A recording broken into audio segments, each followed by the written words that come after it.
안녕하세요. 코바코 마케팅 인사이트 팀입니다. 오늘은 공공기관의 광고 집행에 대해서 이야기해 보려고 합니다. 최근 우리는 TV, 디지털 동영상, 버스 정류장 포스터 등 다양한 곳에서 공공기관 광고를 접하고 있습니다. 수많은 공공기관이 존재하지만 국민들은 어떤 기관인지 무슨 일을 하는지 모르는 경우가 많습니다. 공공기관의 광고 집행은 공공기관이 광고를 통해 국민들에게 우리는 이런 일을 합니다 라고 홍보하며 국민들로 하여금 그 기관에 대한 정보와 믿음이 생길 수 있도록 하는 역할을 합니다. 그래서 준비했습니다. 오늘은 공공기관 광고주들이 어떻게 하면 효과적으로 광고를 집행할 수 있는지 소개하려고 합니다. 첫 번째, 광고를 왜 해야 하는가? 광고의 필요성입니다. 기업이 광고를 하는 이유는 간단합니다. 사람들은 기업 광고를 보면서 그 기업의 브랜드 인지도와 호감도를 형성하게 됩니다. 무엇보다 해당 기업에 대한 신뢰도가 쌓이게 됩니다. 이러한 이유로 정부 및 공공기관의 광고비와 광고 건수는 매년 증가하고 있습니다. 2020년부터 2023년까지 정부 및 공공기관 광고비는 연평균 5%씩 증가하는 추세입니다. 앞으로도 공공기관 광고주의 중요성은 더욱 커질 것으로 예상됩니다. 매체별 광고비를 살펴볼까요? 정부 및 공공기관 광고는 디지털 광고와 방송 광고가 거의 비슷한 수준으로 집행되고 있습니다. 표를 보시면 1, 2위를 다투고 있는 걸 알 수 있습니다.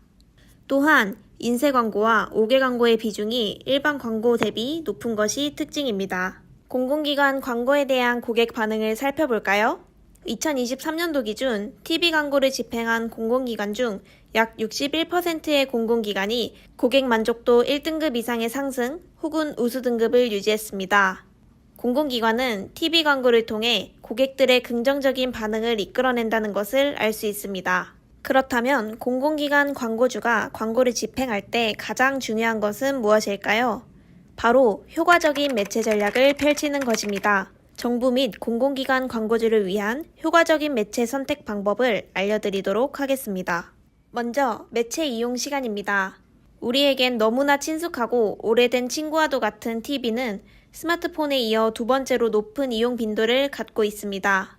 스마트폰의 경우 검색, 음악 감상, 게임 등 다목적으로 활용되기 때문에 하루 평균 순수 매체 이용 시간만 생각했을 때는 TV가 조금 더 많을 것으로 추정됩니다. 다음으로 정부 및 공공기관 광고주들이 매체 전략을 수립할 때 가장 신경 써야 하는 부분이 바로 신뢰도입니다. TV는 매체 신뢰도가 9개 광고 매체 중 가장 높으며 아이사스, 즉 광고를 보고 흥미를 가지며 찾아보고 소비 행동으로 이어지는 이 효과가 가장 높은 매체입니다.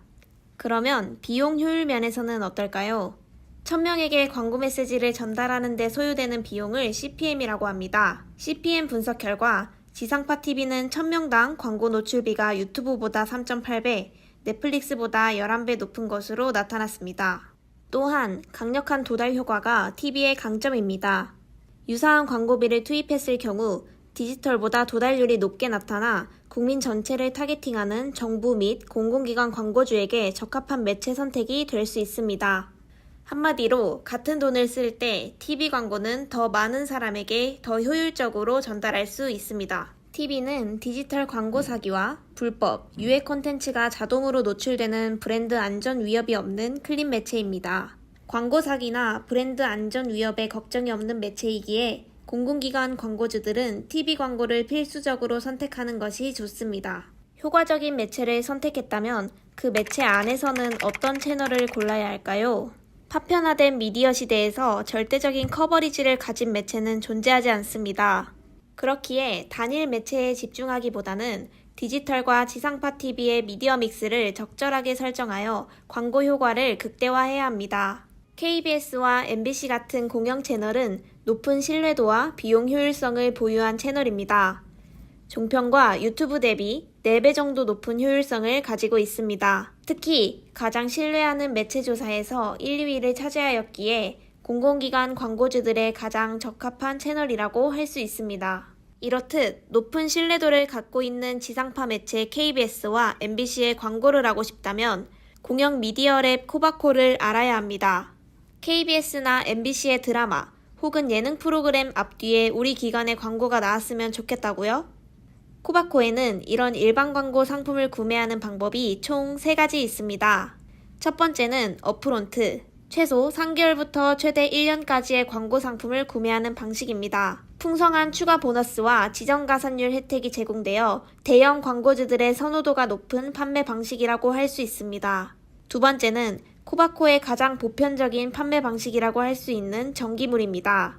보통 1에서 3개월 단위의 패키지를 구매하는 방식으로 최대 120% 보너스율을 받을 수 있는 판매 방식입니다. 마지막으로는 임시물입니다. 월중 수시로 업프론트와 정기물 이외의 특집을 대상으로 광고 상품을 구매하는 방식입니다. 이러한 일반 광고 이외에도 가상, 간접 광고 역시 코바코를 통해서 구매할 수 있습니다. 어떤 프로그램이냐에 따라 또 어떻게 프로그램 내에서 노출되느냐에 따라 가격이 달라지므로 코바코 담당 영업사원에게 문의 주시기 바랍니다.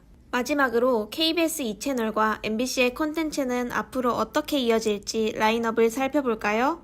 KBS 2채널은 수목 드라마를 부활시켜 다양한 장르의 콘텐츠를 이끌어가고 있습니다. 현재 방영 중인 페이스미의 후속으로 800만 관객을 동원했던 영화 수상한 그녀의 드라마판이 기다리고 있습니다. 김혜숙, 정지소, 진영이 출연하여 원작만큼의 재미가 기대되는 작품입니다. 주말 드라마는 KBS 2채널에서 가장 높은 시청률과 주목도를 보장하는 시간대입니다. 현재 방영 중인 다리미 패밀리 이후 독수리 오영재를 부탁해가 2025년 주말 드라마를 이끌어갈 예정입니다. 이 외에도 배우 이영애, 김영광 주연의 운수 좋은 날이 예정되어 있어 많은 시청자들의 기대를 모으고 있습니다. MBC는 2024년 밤이 피는 꽃, 수사반장 1958, 이토록 친밀한 배신자 등 다양한 장르를 선보이며 탄탄한 콘텐츠 라인업을 갖추게 되었습니다. 이토록 친밀한 배신자를 통해 완성도 높은 장르물을 선보였던 MBC는 오랜만에 로맨스 장르로 돌아왔습니다. 배우 유연석, 최수빈이 보여주는 로맨스 스릴러 지금 거신 전하느니 방영 중이며 이후에는 배우 이세영과 나인우 주연의 로맨스 드라마 모텔 캘리포니아가 예정되어 있습니다. 지금까지 공공기관 광고주를 위한 매체 집행 전략을 살펴봤습니다. 공공기관의 정책과 사업을 효과적으로 홍보하고 싶은 광고주가 계시다면 아래 댓글을 통해 코바코 마케팅 인사이트 팀으로 편하게 문의 주시기 바랍니다. 본 영상이 유익하셨다면 구독과 좋아요, 댓글 부탁드립니다.